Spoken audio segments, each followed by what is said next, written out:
Chipshita, and hello everyone.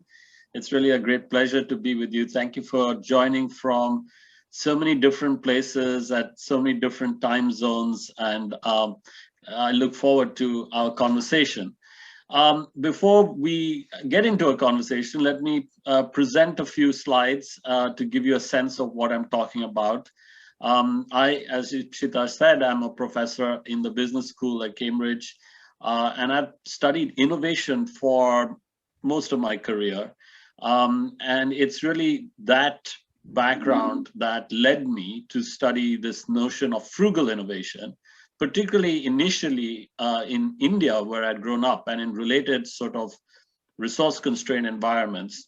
But then, of course, I learned that this is increasingly a global phenomenon. So, what is frugal innovation? How does one do better with less? In the first part of my career, I really studied innovation in large Western companies because the understanding was that's where innovation happens. And then I became interested in innovation in emerging economies like India. And when I went to India, I realized that the approach there seemed to be very different from the Western corporate approach, and in three ways. First, these Indian innovators were very frugal, very good at making the most of the limited resources that they had available to them. Secondly, the approach was very flexible. There was a lot of lateral thinking and improvisation. And third, many of the solutions seemed designed to bring people who are outside the formal economy into the formal economy. So let me give you examples of what I'm talking about. By way of contrast, here is an innovation, which we might associate with an affluent society. It's a high-end fridge that will talk to you and you can talk back to via this tablet PC. And for that pleasure, you pay about $3,000. Now, it's a bit of a caricature, but it makes my point. Often large companies will have big budgets, big teams working on technology, sometimes for the sake of technology. They put it into their products to differentiate them. And then because the process is expensive and their customers can pay, they charge for it. Now, you may see something like this in India, but you're equally likely to see something like this. So the expensive fridge is $3,000. This clay fridge is less than $30. I'll tell you more about the innovator in a second, but it's very much in this tradition of frugal, flexible, and inclusive. Here's another example. This is an incubator, a beautiful machine. It has all the bells and whistles from a company like GE. But it's about $25,000. And at that price, it's really beyond the reach of a lot of people, particularly those in rural areas that will not be able to afford them. The clinics won't be able to afford them. And even if somebody were to donate these devices, they may not have a technician there to maintain them, and they may not have access to regular electricity. In a situation like that, something like this is very powerful. So the incubator is $25,000. This baby warmer is less than $100. Now, of course, it's not an incubator, it doesn't have an oxygen tent, but it's designed to address a large part of the problem that the incubator is solving. One of infant mortality, where if infants are born 1 or 2 weeks prematurely, they cannot maintain their body temperature. In some cases, they may die, other cases, they may be very badly affected. This baby warmer will save them. And interestingly, perhaps for you, this baby warmer was not developed by a large company. It was developed by 4 students who were at Stanford taking a course called Design for Extreme Affordability, where the entire objective of that course was to come up with a working prototype that's 1/100th the cost of the existing solution. The students could take any problem. These students took this problem of infant mortality, and they came up with this device. After they graduated from Stanford, they set up a company. I'll tell you a bit more about them in a minute. They tested this with mothers and midwives in rural India. They got venture capital backing from Stanford. They tested it in the medical hospital. And then they were ready to commercialize when they hit a wall. They didn't have a sales force to take this product to rural clinics or to get the state to buy it. And at that point, they partnered with GE Healthcare, and they signed a non-exclusive licensing agreement, and GE's sales force then helped them to commercialize. So my co-authors and I, we came across several of these types of innovators and innovations. And when in India, we asked them how they would describe this frugal, flexible, inclusive approach, they often use this Hindi word Jugaad. So we ended up writing a book with that title, where we defined this approach as the art of overcoming harsh constraints by improvising an effective solution. So it's not a perfect solution, but it's a good enough solution. And importantly, it's one that makes the best use of limited resources available in that context. And after we published this book, people from other parts of the world wrote to say, oh, we have something similar in our country, not only in emerging economies, but in the West as well. And I'll spend some time talking about frugal innovation in the West. So what we did in the book was look at lots of examples and see if there were any underlying principles that seem to be guiding these innovators. And here are the 6 we uncovered. One is they're very good at finding opportunity in adverse circumstances. Necessity really is the mother of invention for them. Second, they are very good at doing more with less. So they look to see what resources they have and use those resources to substitute for things they don't have. Third, a lot of lateral thinking, improvisation. The idea is if you can't climb the mountain, find a way around it. The solutions are typically simple. This helps to economize, but it also ensures that the solutions can easily be maintained and adopted. Fifth, they include marginal people not only as beneficiaries or customers, but also as part of the solution. And finally, these innovators are really passionate about what they're doing, and they have to be because what they're doing is difficult and they need to persevere over a period of time. So let me tell you about some of them. This is Mansukh Bhai, the person behind the clay fridge. He comes from a village in the Indian state of Gujarat. He has a high school education, comes from a family of potters. In 2001, there was a very serious earthquake in Gujarat, and a lot of people lost their household possessions, including the clay pots in which they traditionally store water. And he says that one morning he opened the local newspaper and there was a picture of someone's clay pot that was broken. And the caption read, poor man's fridge broken. And that actually gave him the idea to make a poor man's fridge, like you see in front of you, a box made out of clay. He set up a factory in his village. He trained local women to make it. And he went on to sell these, including on the internet. And in many ways, he embodies those 6 principles. He got this idea from very adverse circumstances, the earthquake. He does more with less, using whatever resources he has. A lot of lateral thinking and improvisation. His solution is simple, as you can see, easy to maintain. Marginal people like him are not only the potential customers for this, but they're also part of the production. So the women get a second source of income by working in his factory. And finally, he's very passionate. You can see him on YouTube talking about this and many other products that he's developed. So you have lots of these grassroots innovators. Then you have a different sort of innovator like Dr. Mohan, who's a diabetes specialist from the Indian city of Chennai. Diabetes is a serious problem in cities, but in cities, people can go to clinics like his and they can even afford to pay for the treatment. And he has a thriving private practice in the city. But he's aware that in villages outside the city, there are many people who don't know what diabetes is or whether they have it. Even if they know they have it, they don't know what to do about it. They're not going to go to the city. It's too far away. It's expensive, intimidating, etc. And his doctors in the city are not going to relocate with their families to the village. So this is his solution. He worked with the World Diabetes Foundation. They gave him this van and the equipment in the van. He worked with the Indian Space Research Organization, which is like India's NASA. They gave him the satellite dish. The van goes from village to village. It stops. People like this lady from the village step in. She looks through the eyepiece. The image is broadcast via satellite to the doctor, who can see it on his computer screen, make an instant diagnosis, which he then communicates to this person over a mobile phone. And this person is a local health volunteer. So Dr. Mohan identifies people like this from the villages. They go to the city for a few days of training, and then they come back and perform this very important role. So you see lots actually in healthcare, and I'll give you just another example of a social entrepreneur who's done very well in the area of cataract operations. So this is Dr. V, who in 1976 set up this eye hospital network.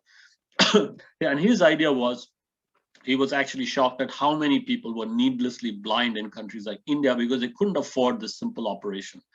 So he set up a hospital where now a network of hospitals, where the idea was to do this in large numbers, really, so that you could make it repeatable and scale, and in that way get economies of scale. So, they've done a very large number of operations, and most are very affordable, or in some cases free if you cannot afford it. And doctors will go around the hospital, rotate. So there's no difference in quality between those who are paying and those who are not. And the idea is actually inspired by airlines, where when you fly from a place A to B, you all have the same experience in terms of safety and so on. But obviously, some people in the front of the plane pay a lot more for a different service than the people in the back. They really focused on ensuring quality, and so the infection rates is something that they track and monitor. One of the challenges for them was the cost of the lenses. They were importing the lenses, that was expensive. So they set up their own factory to make their own lenses. And actually this now not only gives them economies of scale, reduces the cost of the lenses, but also gives them an additional revenue stream. So you see lots of these kinds of entrepreneurs, social enterprises, and then, the criticism sometimes is that they struggle to scale beyond a certain level because they lack the resources to do that. And this is where large organizations come in, including multinationals. So GE, for instance, has its largest R&D center in the world in Bangalore in South India. And there they've been doing various things, including developing medical devices for the large rural untapped market. So, they realized, as I was saying, the rural clinics will not be able to afford the big ECG machines that GE makes for the city hospitals. And of course, the doctor will typically go from the city to the countryside on a day trip. So if they're going to make an ECG machine for that market, it would, first of all, have to be highly affordable. But secondly, it would have to be portable and robust and fit in a doctor's bag and run on batteries and things like that. So they very quickly realized what it would look like and what the specifications would be. But then they went one step further and said, instead of doing it the way we would typically do it, with a big team and a big budget that would take time and would be expensive, let's do what our Chinese and Indian competitors do, and let's work backwards from the spec, and let's look at what components we can use that are off the shelf. So for instance, they realized they needed some kind of a printer. And they said, okay, bus ticket printers, we can use that component. Keypads, well, telephones have keypads, we can use those components. So they take these off-the-shelf components, they cut and paste them, so to speak, apply a quality control standard, and have a product faster, better, cheaper.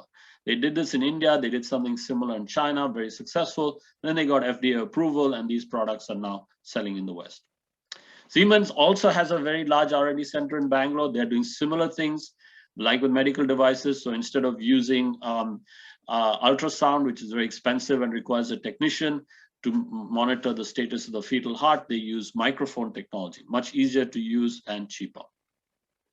Nokia, in its heyday, dominated emerging markets by using this approach. And in the late 90s, they had people from the company go and actually live with people in urban slums in places like Sao Paulo to observe, why and how they were buying mobile phones. At that point, mobile phones were expensive. And so it was a prized possession for someone in a slum household. So they would buy the phone and then immediately cover it in plastic to protect it from dust and grime. And then they noticed that people, often didn't have lights at night, so they'd use the weak light in the phone to see their way in the dark. So they took those insights back and came up with this very affordable, robust phone that also had these key features. And these turned out to be, particularly the flashlight, was a killer app. And at one point, this device was the world's best-selling consumer electronics device until the iPod came along. And now, of course, the world, has mobile phones. Even in remote areas, people have access to them. So you can deliver services to people on these phones. So this is a service from Kenya. This is called M-Pesa, which was introduced by Vodafone in 2007. Enables a lady like this from a village in Kenya to use her basic phone to call her son, who's in Nairobi, earning a salary, regular salary, and she can speak to him and also ask him to send money home, which he can do using his own phone. He'll text it to her as e-float. She receives it onto her phone, and then she can cash that in her local corner shop, which is an M-Pesa agent. So these are some of the things that we wrote about in that book, and that book came out in 2012, so a while ago. And shortly after, and that book was entirely about emerging markets. When the book came out, we realized there was a lot of interest in this notion of frugal innovation in the West, for the West. So we started to look at that. And we realized that in the West, this phenomenon was being driven by a group of people we called prosumers, who were much more actively involved in the socioeconomic process. They weren't just passive recipients of products and services from companies. And they were driving at least three major movements that sort of underpin a frugal economy. The sharing economy, where now people like you and me can directly trade spare assets with each other on some digital platform, like Airbnb is an example. The maker movement, where small teams now, sometimes of our students, can make things, not only software, but also hardware, in a way that only large companies could have done, 10 or 20 years ago. And then the circular economy, which is where people are now increasingly concerned about reducing, reusing, and recycling rather than taking, making, and dumping. So let me talk about each of these and start with the sharing economy. So, I gave the example of Airbnb, and something like that, a sharing economy sector, a rental sector, was rather small in 2013 compared to the traditional sector, but it's expected to grow dramatically over the next few years. So how will it grow so fast? How can it grow so fast? It grows that fast because it's essentially frugal. The business model is essentially asset light. So here we have Brian Chesky explaining how it works. So he says, as the CEO of Airbnb, I'm competing with Marriott, physical hotel chains. Marriott, let's say they want to add capacity of 30,000 rooms in a year, they would have to physically build it. That takes time, money, resources, people. Airbnb can create that capacity in 2 weeks. Why? Because they're not creating anything. It's already there. It's spare rooms in people's homes, and then people just have to put that asset on their platform for others to access. And you see this in other business models. This is BlaBlaCar, which enables people who are, say, commuting from Brussels to Antwerp. Let's say you have 3 spare seats, you can sell those on this platform to anyone who wants to make that journey. And in that way, you can cover your costs, and you also get company on your journey. Again, asset light, and again, you see this kind of exponential takeoff, and BlaBlaCar now transports more people in Western Europe than Eurostar, which has physical assets of trains. I think even more significant than sharing is the maker movement. And this is this phenomenon of small teams, sometimes our students doing amazing things. So this is a group of students from Northwestern in Chicago called Design for America. And this is Liz Kerber, one of the founders. I think 2 of them had an engineering background, one had a design background, one had a business background. And they said when they set up Design for America, if you want to solve big problems, you don't have to go to Africa or Asia. There are plenty in the US, like this problem of hospital-acquired infections, which kills something like 100,000 people every year. So they said, what can 4 of us do about it? Well, the first thing they did, they went to a local hospital in Chicago. They talked to doctors and nurses, they observed them. They realized very quickly these people really care about hygiene, but there are many moments in the day when they cannot go to a walled unit to dispense the gel or wash their hands. So they went back to their studio, a room about the size of the loft I'm in, has computing equipment, software, a 3D printer, and they brainstormed. And they said, what would a kid do? Well, the kid would probably just wipe his hands on his trousers. Okay, maybe we could take that gel, that wall unit, have it clip onto the doctors and nurses' scrubs so that they can just dispense the gel on the fly between operations. So then they developed in their studio with their 3D printer a prototype. You see that in the bottom called Swipe Sense. That's essentially that gel which you can you clip onto your scrubs. You run your hand over the roller, it dispenses the gel, and you can wash your hands. And equally, every time you do that, it'll send a signal to a wall unit that records the data. So at the end of the day, you can upload this to your PC and you can see how you perform relative to yourself, relative to others in the hospital, and so on. So they came up with that idea, they developed a prototype, and then they were trying to commercialize it, and they realized, hold on a second, we can't actually manufacture all these ourselves. You can 3D print a prototype, but manufacturing, we can't set up a factory. So they decided to outsource it, and someone else made it for them. Then they needed to raise some money. They thought about it. They then set up a Kickstarter campaign, and they were able to crowdfund the money they needed. They didn't have a sales force to distribute it. So they thought about it, and they realized Amazon could do the distribution for them. And finally, they didn't have a budget for advertising. They used social media. One of them gave a TED talk that went viral, and they got a lot of press attention. So these are some of the things that we see now, these small teams doing. This is one of our own students here in Cambridge. Eben Upton. He was a mature student doing a part-time MBA at the business school while he was teaching in the computer science department, responsible for student admissions into that department. And he and his colleagues had noticed that fewer and fewer young people were applying to study computer science in Cambridge, and many of them had never opened a computer or done any coding, and that worried them. And they said, what if we make a computer that's so basic, microprocessor basically, the one he's holding up, that they'd have to code and they'd have to tinker with it. And it would be so cheap that if they broke it, it wouldn't be a big deal. So they thought they'd sell a few thousand units of this. They've ended up selling several million, not only to kids, but often to their parents, particularly their dads, who then use these to make all kinds of Internet of Things devices, combining them with other things like sensors and webcams. So another student of mine took the Raspberry Pi, he gave it a cladding, he branded it Co-Learner, and he loaded it with the Khan Academy. The Khan Academy is the entire US school curriculum available in video form on YouTube for free. And he said, well, lots of kids don't have access to the internet, and they may not have access to a PC, but they typically have access to a TV. So this could be connected to a TV in their school, and they would have access to all this material. We carry around these very sophisticated computers that are connected, networked in our pockets. This company, spun out of UC Berkeley, has made a whole suite of medical devices that essentially leverage, they fit into the audio jack of the phone and leverage its computing power and connectivity. So this is an otoscope that a mother can use to take high resolution pictures of the inner ear of her daughter and send them to a consultant somewhere else. This device is a fraction of the cost of the standalone device, and of course enables telemedicine. And they've done other such devices like dermoscopes and so on. 3D printers. This one is less than $200. And at that price, it's within striking distance of households. But even if you cannot afford a 3D printer in your home, you can go to spaces. These are called tech shops or fab labs or make spaces, where you can get access to a workshop with all kinds of tools, traditional tools, but also 3D manufacturing tools, digital manufacturing tools like 3D printers, laser cutters, circuit board printers, things like that. But most importantly, you get access to a community of like-minded tinkerers you can bounce your ideas off. And several examples of this.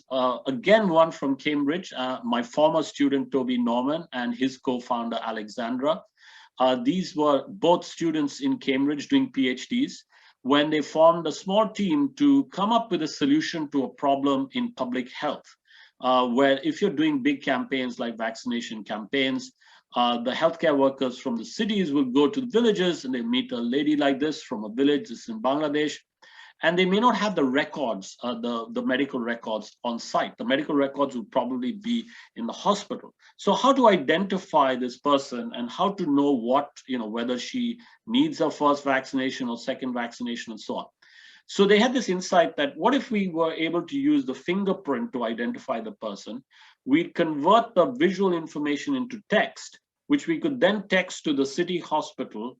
They would pull up the records and text back the medical records to the healthcare worker on site.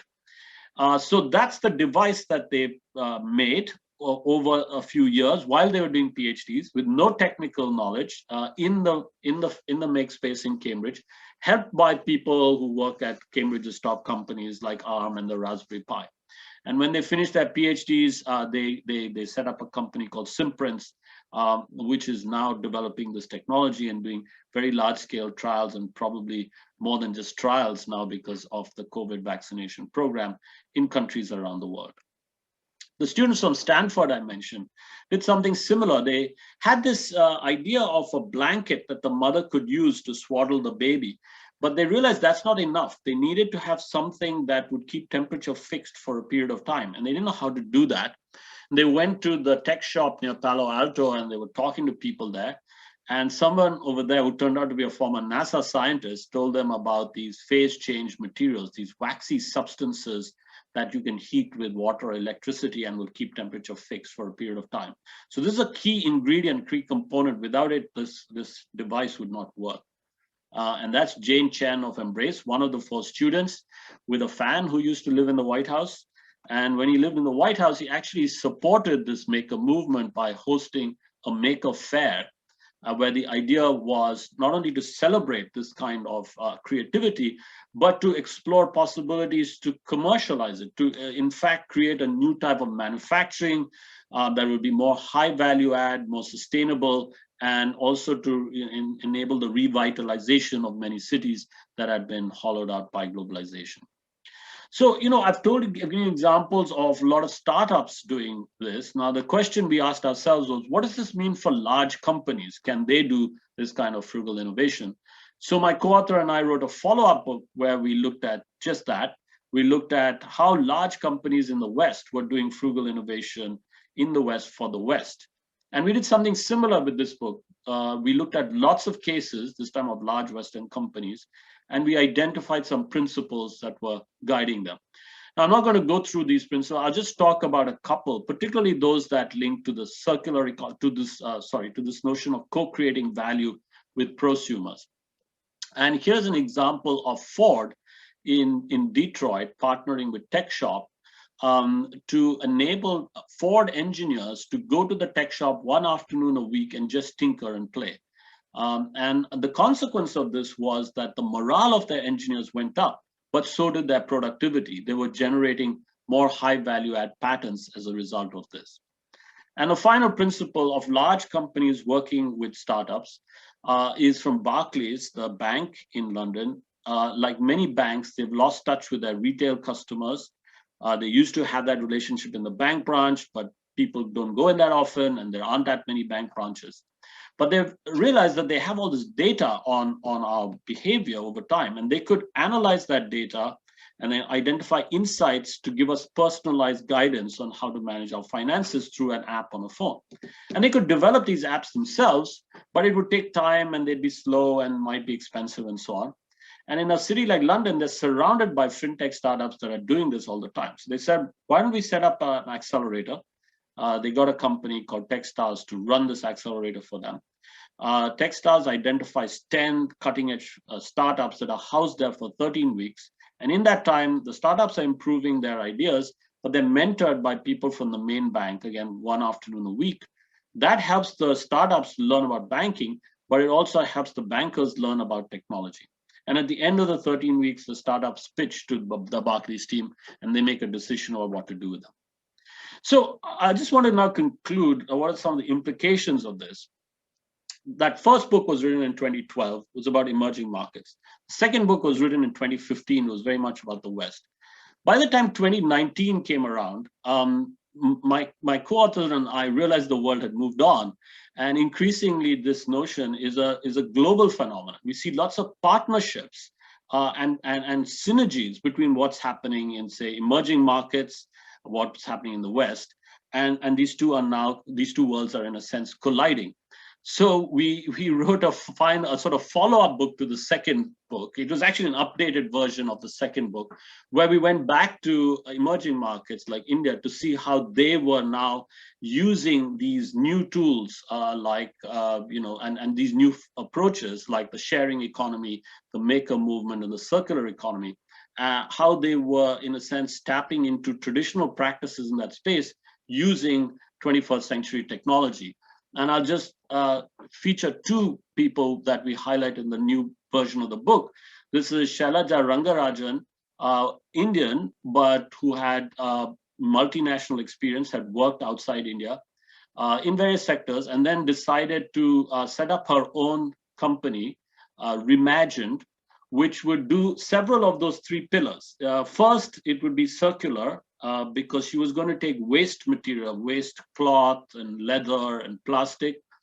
And then she was going to work with makers, that second pillar, traditional craftswomen in villages or small towns in India, to make them give them these materials, and then they would transform them into household accessories like you see here. And then finally, she would use digital sharing economy platforms to bring these makers with a global market of customers who may be around the world. Another person we feature is Ajeta Shah, who is of Indian origin but grew up in the US. and then decided to work in India to again link the global sort of big players, brands with rural India and the last mile. So people who'd make things like household appliances, kitchen utensils, solar lamps, etc. Those are the makers, which are global brands. These are the consumers who are people in rural India.